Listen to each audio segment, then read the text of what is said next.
happy to host today Professor Kate Klonick from St. John's University Law School, that is a rising star in what I would call platform jurisprudence. Is this sort of the thing that is you teach? It turns out that you can teach a whole course in law just about platforms, right? It means I've been doing this exercise once in my mind, but maybe if our teaching committee will approve this, I will actually offer this as a course. But this is definitely a rising field, and we're really thrilled to have you here today. Maybe you can talk for like 30 minutes. We actually thought that we decided that you'll talk about the new governors of speech. That is a paper that was published a couple of years ago already. But since you have done an empirical work that is really interesting, and some of the people that are here are not going to be able to attend your talk tomorrow, so maybe you can also spend a few minutes just talking about some of your empirical Yeah, absolutely. Is it okay with everyone if I tape this? Is that okay? It's not taped. Anyway, Kate. Oh, it is. Okay, great. I will do this just for my own benefit. No, he was posting to Facebook, so don't worry. Oh, yeah. Yeah, as long as this isn't posted anywhere, they actually follow me everywhere, which is not a joke. I think they have like multiple Google alerts on my name because they send me congratulatory emails about things that I'm like, that's really weird that you know about that. But so I'm very careful now, honestly, about what I'm not very much a buttoned up person or a formal person. And I have everything that I'm doing with them is on the record, and it's been taped for this newest empirical project. But that's kind of unprecedented, and I think that's kind of why there is a lot of rigor into watching how I talk about it and reading the tea leaves about how I'm coming out with the piece I'm writing. I apologize, I'm really sick. I got sick last week during our Thanksgiving, but I've been really looking forward to coming and talking to you. I was just telling McCall that there's been... As you can see, a common concern. Yeah, I hope I don't have to talk for the whole 30 minutes, because I'm really interested in kind of everyone's thoughts, but I'm also aware that I have just so much of this world in my own head, because I've been there by myself doing all of this, and so I have to tell you some of what's going on before you can tell me what you think is going on. I will start with the new governors and kind of the story of how I wrote that, which I actually think is really good history or good context to kind of, everyone here kind of knows how quickly this field has changed, but if you kind of put dates on it and realize that it's only been 5 years and we've come so far and how we think about these platforms, it's kind of just, I think it's a good contextual backdrop. So I was in the middle of my PhD at Yale when I started to get interested in actually looking at notice and takedown, which is the U.S. Version of copyright takedown. You give a platform notice that something is a bit infringing copyright and they have to take it down.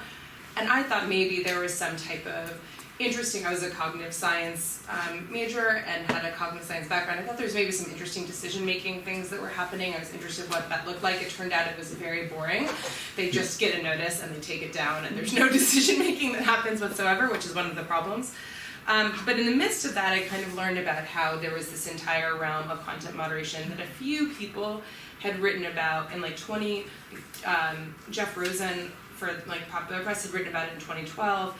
Adrian Chen had written about this for Wired and the New York Times Magazine in 2014, but it was pretty much an unresearched area, and I kind of had started doing all this background. None of it was on the record. None of it was with people at Facebook, YouTube, or Twitter. Nobody would talk to me, as they didn't talk to anyone. So I started to interview people that had worked there, that were a few years out, and their non-disclosure agreements were no longer binding.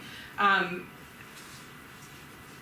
in the context of doing that, I kind of uncovered that it had in fact been an incredibly thoughtful, incredibly purposeful, incredibly iterative process, especially at Facebook, but also at Google, and to a lesser extent at YouTube, or well, YouTube had been the main forum for content moderation practices at Google, and then Twitter had kind of had a lot less of a presence. They'd kind of gone with this one standard approach that everyone's kind of familiar with, that they've now walked back and changed a lot.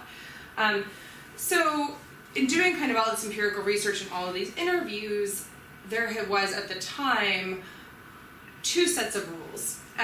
There was the set of rules that was public facing that were very vague, that were the community standards. And I'll use Facebook because it's just the best example and I have the most data about this.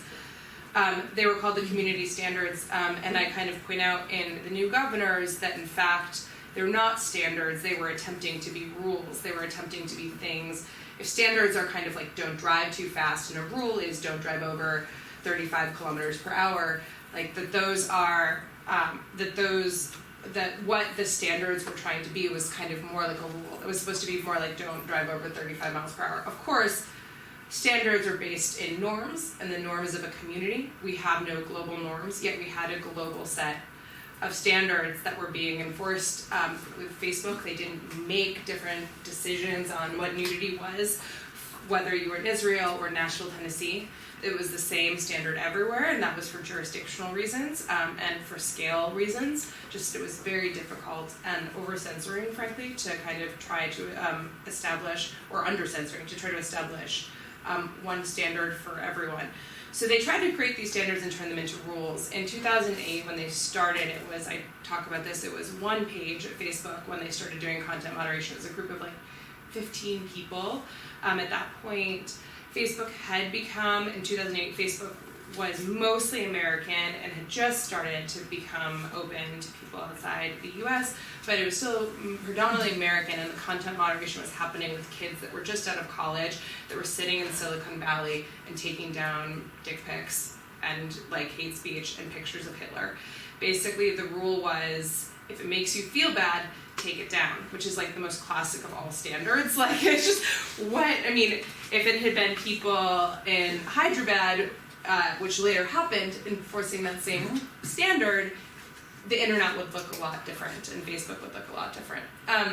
So gradually over time they tried to create more directly observable rules that kind of interpolated those standards. So for example, one of my favorite examples is like, how on earth do you have a rule against nudity, right?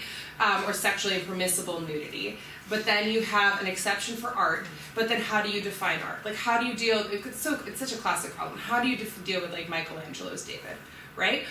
And like, how do you explain the cultural significance to Michelangelo's David to like people who just don't have for very good reasons, should have no reason to know like what Michelangelo's David is. It's just not relevant to their lives. It's not, you know, and we take it for granted that like there's a Western education and all of these things. But nevertheless, you don't want David to be censored. Or people with a Western sensibility don't want David to be censored. So how do you explain that to people, what art is? And they came up with, I think, very clever workarounds, which was that if something was made of stone, if something was made of wood, if something was cast in plaster, if something was a painting, clearly a painting, if something was, but of course, how does that deal with photographs? So there's all of these, there goes on forever, the warren of looking at what these rules are. I got to see, when they were still secret, got to see a very raw form of it. It's like a 90-page Wikipedia thing that kind of you click through it and it clicks to other things, and if you have a question you click, and it's just a nested way of doing it, which is much like the legal system, honestly. And so they had this secret document that developed that were called like the secret rules. And for a lot of reasons those weren't made public. Probably because people, when they were leaked at various points, were very upset. Like the level of detail and granularity at which they were being judged, and kind of the coldness, I think, is actually, it's a little bit silly, but like people really didn't like that they were like accompanying the pictures of graphic violence to animals. They had different versions of like, this is surgery on an animal and this is okay, and this is like a version of a crush video, so like don't post these. but because people needed examples of what it was they were going to be taking down and what good was and bad was, just like we use examples of facts and comparing previous case law and precedent to current case law or current cases that are in front of us, so too did like content moderators kind of need cases, like pictures to kind of judge these things. I did all of this work. No one knew about this. Everyone at Yale told me that I was an idiot and that this was the worst idea ever. In fact, they failed the paper for my first year class, and then I had to rewrite it and then throw out my rewrite and write whatever I wanted when I submitted it Yale's a very conservative place. I had two 85-year-old men as advisors that were like, had never been on the internet in their life. Like they thought that this was silly, and it wasn't traditional legal scholarship. I tell that story both because I just think it's like people laugh because it ended up getting placed in the Harvard Law Review, but also because I think that we forget, like, no one was talking about this in 2015. Like, no one knew the term content moderation. No one had any idea what I was talking about. So it's just changed so quickly. To give context, when the piece finally came out, it came out on the same day as Mark Zuckerberg testifying in Congress around the Cambridge Analytica scandal. And it was just like, for me, you couldn't have planned that in a million years. It had been 3 years writing it. And it was kind of the perfect kind of summary of just like how much the worldview had changed, and how accepting people had become of how much speech was happening online. So the paper came out probably came out online a year before it was published in print form, and in that year a lot of things happened. Eventually in 2018 Facebook decided to combine their internal rules with their external rules and create one set of standards they released publicly, which to this day we still don't know. Still don't know how those are updated. I mean, I do know how they're updated, but I did through a weekly meeting that's very thorough, and I've been in those meetings, but I'm not in every one of those meetings, and neither is anyone else from the outside, and so there's no way of knowing kind of how consistently what they're presented with and you decide to adopt or not adopt. The conversation around this has gotten so much richer. Obviously, it's now content moderation and the various issues surrounding it are kind of at front and center. Most recently, I don't know how it's been received here, but the political figure speech and political election speech and fact checking of election ads is all over headlines in the U.S. and spoiling to be a congressional moment. We're going to probably have testimony on that in the next couple of months. Leading up to that has been the presentation of this oversight board, which was a recommendation kind of that I made at the end of this article. I should also say that there were lots of people. I was not like the first person to kind of even cast this as governance and to do all this stuff. It came at a great time, but there were a lot of, like Rebecca McKinnon, Charlton Gillespie, a lot of people wrote really great stuff in this area. But it kind of hit at the exact moment when people were kind of taking up this idea and had empirical, non-theoretical proof of the fact that this was actually what was happening with our platforms. So at the end, I kind of suggest that what needs to happen if we really care about user speech is an appeals system. And Rebecca McKinnon and a lot of others have proposed like a multi-stakeholder group as an alternative. That had been a big thing that had been bandied about for a while. It's much more based on like an international standard, or a human rights law standard, which is something that does not fly very well in tech circles in the US.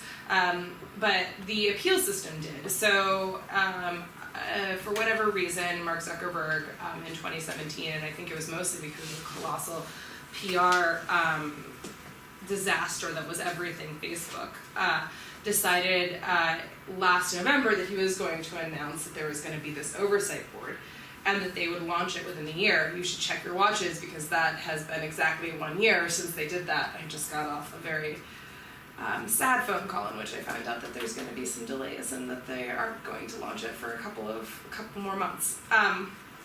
So the process proceeded, and I'll talk about this more tomorrow, but the process has proceeded so far for the first 6 months, January to June, they did a global they did a global consultation process to try to figure out what people thought this board should look like. And everything, literally everything that this board could look like was floated, from a US Supreme Court to like a UN Security Council to ICANN to everything but ICANN to a local court system, to a hospital review board, oversight board that we have in the US, I don't know if you have them here, to administrative boards, to the UN, honestly, to civil society systems of review, all of these things. They put that all in a report that they published at the end of June. Something they didn't make as public was that entire process in which they consulted 2,000 people worldwide was actually also a giant recruitment process to try to figure out who was going to be on the board. So if you were like invited to one of those meetings, you were actually kind of like under scrutiny to like see if you would be a good board member.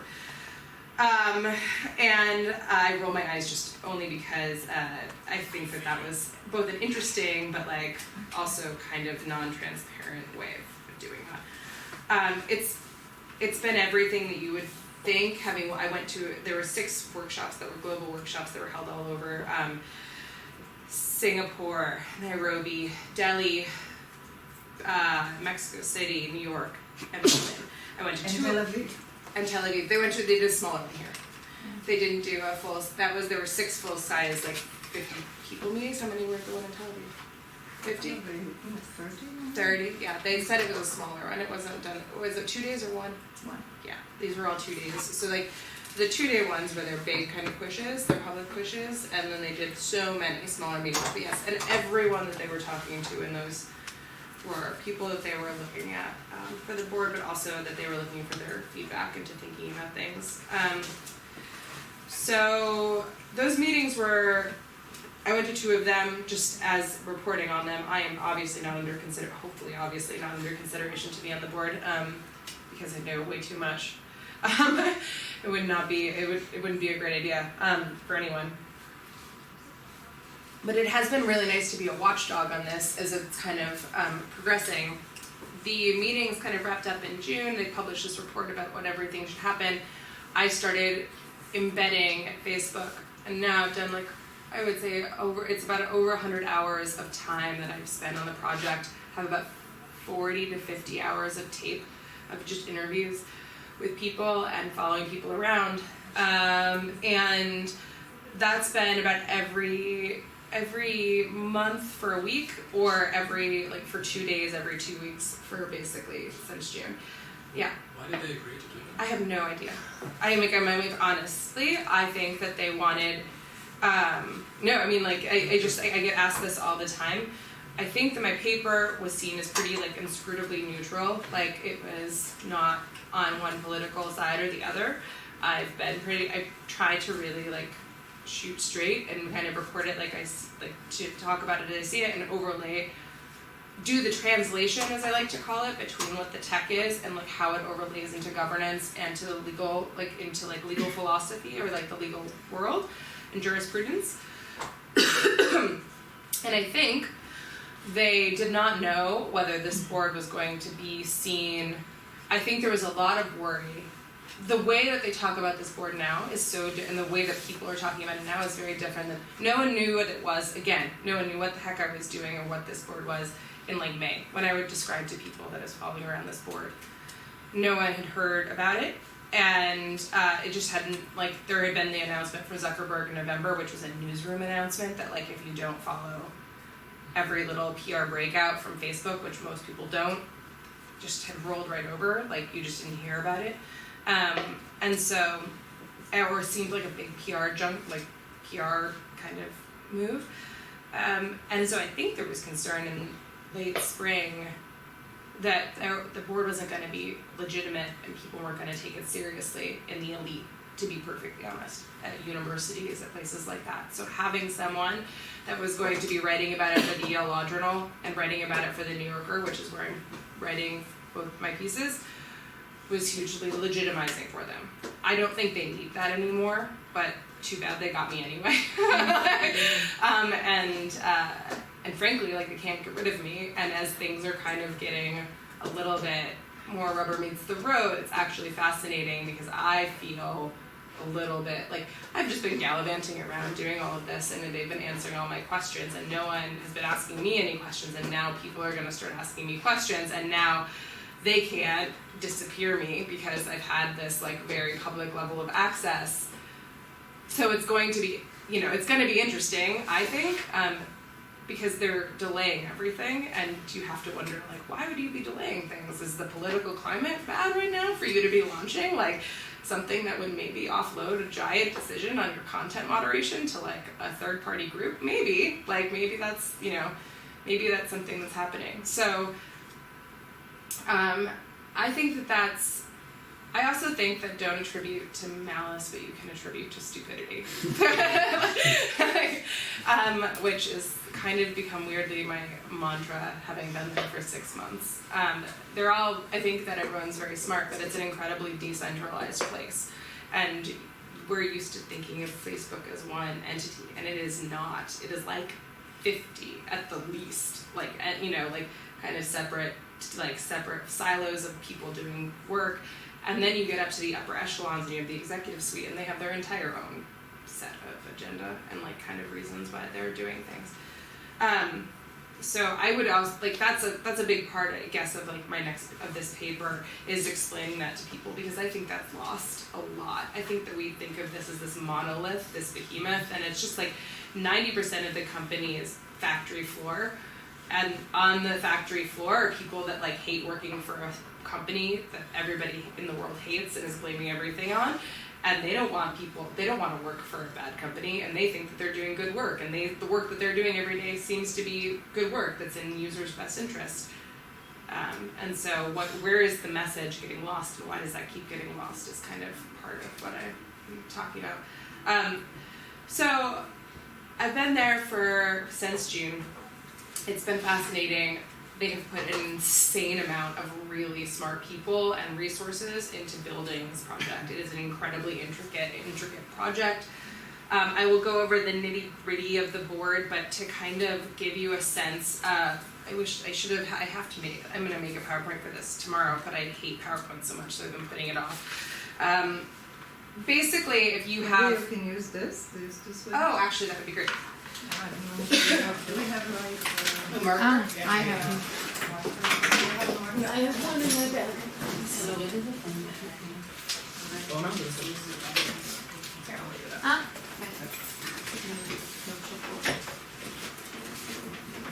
Perfect. Okay. So this is just, I would say you have to think about it in two different, actually, I'll do this on the Facebook side, because this is the fun part. Sorry, this is the stuff that I geek out about the most. I love this part because I just think the tooling of these websites and how they actually end up constructing this ends up being a design function that is super fascinating, because I think that we take for granted the world of how law was organized. I don't know if you guys have how you guys organize your legal system, but in the US, at some point there were two different systems for organizing and searching law, which became like Westlaw, and then what was it, Lexis. And those were all split into databases and all of these different kinds of ways. You guys do stuff to memorize and half of learning, legal research was learning these databases. This is something that's completely died with natural language search, which is kind of fascinating, but to see how they develop this stuff is, I think, really interesting. So we have the appeals process over here, which is Facebook's appeals process internally to Facebook. So let's say that I post a picture of stuff like my kid in the bathtub. I don't have a kid, but like a kid in the bathtub, and yeah. So let's actually say it's not my kid. So there's a bunch of reasons why it should come down. It's my friend's kid or something, or my sister's kid. And so I post a picture of a kid and it comes down. And I say, no, there's a bunch of reasons why this should stay back up, and so I appeal it. And it goes up through the appeal system. We don't actually know how this appeal system works. This is actually what I'm trying to get them to sit down, and I want to actually sit behind the screen or have someone walk me through front end and back end of this, because they have been squirrely around giving me more details about this. Also, the type of content that can be appealed is very limited internally, and it changes constantly, which is one of the reasons like I used to know about how this was appealed, but that was 2 years ago, and I'm pretty sure it's not good anymore. So for instance, it used to be that you could only appeal page or account takedowns. So if your entire page was removed or your access to Facebook was removed, that was appealable, but individual content decisions weren't, and that has flipped. Now you can't appeal page or removal, and you're not going to be able to appeal it, at least not from the beginning, through the board. It's only individual, simple, what they call simple object content. Simple object content is text that you post, a comment that is posted on anything, pictures or video, like that you yourself post, okay, and gets removed. That can be appealed. That's the appealable content. Coming into scope from that is also going to be ad content, but there are basically 2 different tracks, engineering-wise. So for ad content, to review ad content versus to review user-generated content. So user-generated content, I like, if you know this from the US, it's like Amtrak versus Metro North tracks. Like you just can't switch cars, like they're slightly different, like widths apart, and so you have to kind of build some type of like, you have to build something on top of the tracks to translate everything so that you can run the same type of cars on both lines of track. That's how you should think of kind of like user-generated versus ad content, how it's appealed to the back end. So to start off from, only single object stuff is appealed. Nothing pages, groups, accounts, or newsfeed, nothing privacy related is appealable through this thing, and it's only user-generated content to start, but ad content will be coming into scope in the few months after this, after the board launches. So in this black box, and I'm admitting that this is still a black box even to me, you appeal up your decision, and if it decides to keeps getting taken down, you eventually get to this level where it's been taken down the final time, and you will be given an ID number. So your content gets taken down a final time. You still think that under the community standards that it should be kept up, there will be a separate website for the board. That is not, I'm using the other color marker because it's not, there's no blue on the website, and it's all serif fonts, which I think is hilarious, because obviously Facebook is all sans serif, and like this website has to try to establish that it's actually independent, and how they've decided one of those things that they're going to try to prove to us that it's actually independent from Facebook is to give it a different type of font and a different set of colors. It will be hosted and paid for by Facebook though, so take from that what you will. Even though it won't be run by Facebook, it'll be run by the Oversight Board, and I'll explain the independence of that in a second. So the Oversight Board, you will take your little special thing and take it to this outside site and copy and paste your number into the Oversight Board website, which will start its new case file. I'm also one of the things that I'm going to want people to kind of get to know the system, and what I think is the important part of the paper that I'm writing is, I think that this is a system that is really, really, really well primed, even though I don't think the people at Facebook know this, for like impact litigation and class action. So what I mean by class action is not that you get like a bunch of people that are pooling together to get one ID number. You get a bunch of people to surface the same piece of content and all get them to get this ID number and to file appeals, right? And you get them to do it if you're from the ACLU or EFF or one other type of organization on stuff that you think is important and that you think that there needs to be clearer rules on. And so I actually think that this could end up not being as much for individual users, which you could have like moments of like kind of your one example getting surfaced, but I think it's really what it's going to be best for is those types of organizations, those civil society types of and groups that want to get together. It could also be used by neo-Nazis, I have no idea, but there's or it will be used by them. It's just something to keep in mind, but I think that this is kind of this moment. So we get this case number But Just a clarification. Me Yeah. too. Did you get a reasoning internally? from this. It will be very brief. It will be very cut and paste. It will be like what you currently get for when any of your stuff is Violation taken of down. The community It'll be like under the community guidelines, We don't- like on graphic violence and nudity. That big. That's, Big, that big. So you that's your can't do next big. anything anyway. This is part of what's the payoff over here. So, there. Who can initiate on the red side? Only the person who is directly. So I'm going through the user Okay. side, but there is another way to Okay. initiate. Well, I'll get to that in 1 second. I'll just go through the user side first, just so we can kind of get this all up. The oversight board is currently imagined at about 40 people, but when it launched, it's gonna be about 15. Of those, there are 3 co-chairs.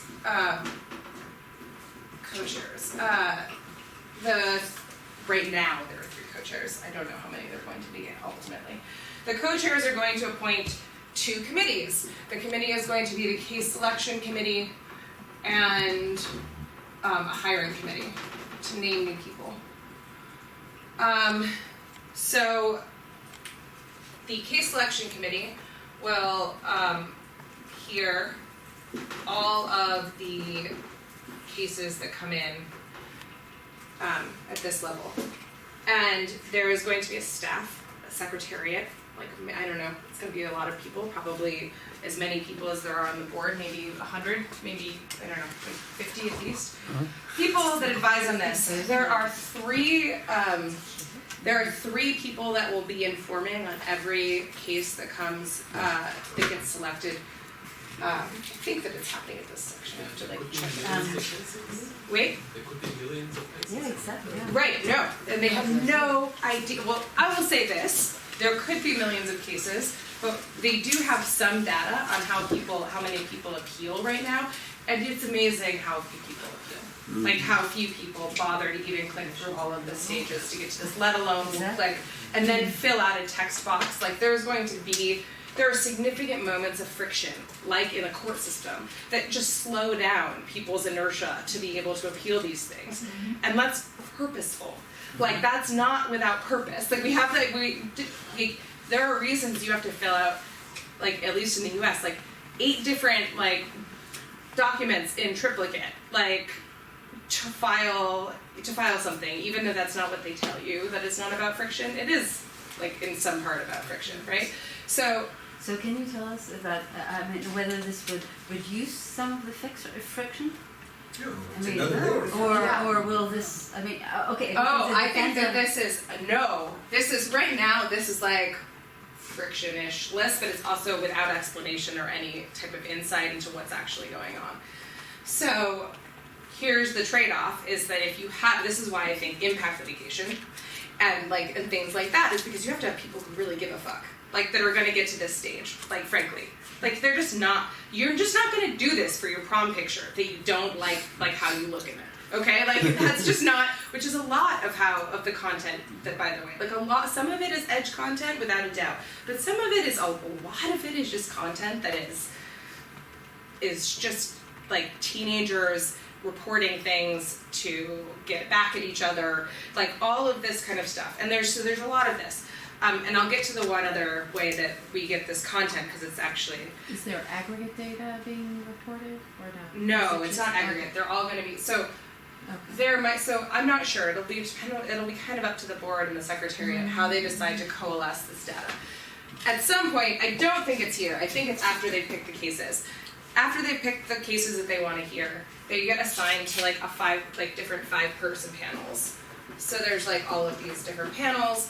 There's one person that's local by region from each, this is the stupidest thing ever in my opinion. One person that's local from on each 5-person panel. I argued against this, when we were I was in the meetings that were discussing this, I was like, well, this doesn't make any sense. But people really wanted local representation. I think there were things that and I don't think this is wrong, but I don't think it's solved by this solution. The concern was that things like Myanmar happen because you just have no cultural sense of how things are moving on the ground and how your tool is impacting other people's culture and a moment that's happening in another person's and in a culture's world. in very fundamental ways, which I think are huge, which I think is incredibly important. And so people wanted kind of local input, but I think what people mean by local input is they want like cultural background, and you don't get that through a person from a region. Like if you picked one person from Myanmar, like they may have no idea about anything. Like, right, it just doesn't, you don't get that by picking a representative. That's not, you get that by having smart people that prepare a file for you about like the cultural significance of this and the language significance of something and the context of like the moment that it's being discussed in, right? Which is happening with the Secretariat, that's what they're in charge of, but they ended up compromising on regional, they split the world into 8 regions. Where is Israel? I have no idea. In the Middle East. Yeah, I mean, So we have to comply with the social norms of our surroundings. well, this is like this is kind of, I mean, this is, well, I mean, like, I'm in the U.S., which means that I'm in the same, the same thing as Florida. So I'm from Brooklyn. This is my point. You don't learn anything from a regional kind of thing. I get what they're aiming at, like, right? You can see what they're trying to get at, but this is not a solution. So I think this is stupid. So I whatever. But that's what they're doing. So they have this this. is replicating also the way the 15,000 content moderators they're hiring nowadays to do the online content moderation. Yeah. Is also sensitive to jurisdiction, so they at least Totally. declare that people that are doing the content moderation for Israel, they understand Hebrew and the cultural sensitivities of They have whatever it 86 is. language that they're Mhm.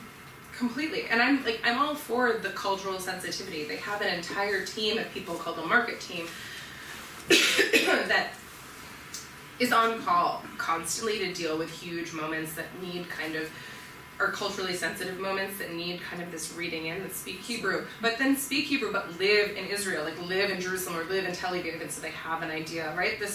You can't just speak Hebrew, right? That's just not enough.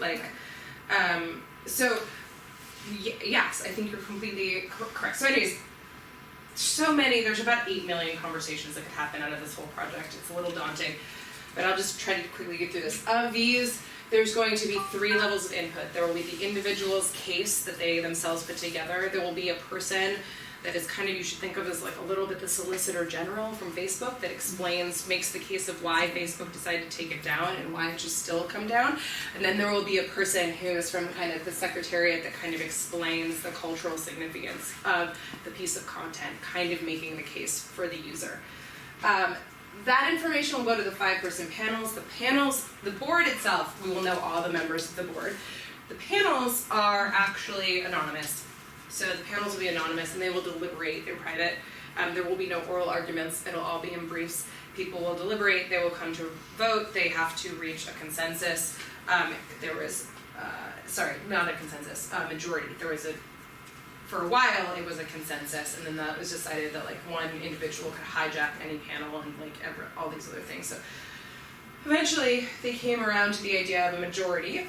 It then has to go to the entire, whatever their decision is. They write it. It has to have full explanation and reason for why they think that the rule that Facebook has or the community standard matches the values of Facebook, which are voice, authenticity, safety. Oh my God, they just changed them. Dignity and privacy. That this piece of content matches previous rules. They are not bound by the precedent, and none of these are precedential, these decisions. They are merely persuasive. Strongly persuasive, but persuasive, not binding.